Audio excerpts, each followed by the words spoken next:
YouTube. Site of Payphone Past at Mercer Island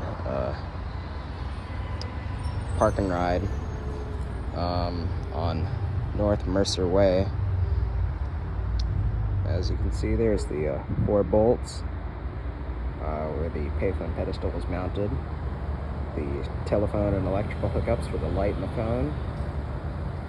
Actually, there's a Millennium phone here at one time, so those need power too. So that would have been also for the phone.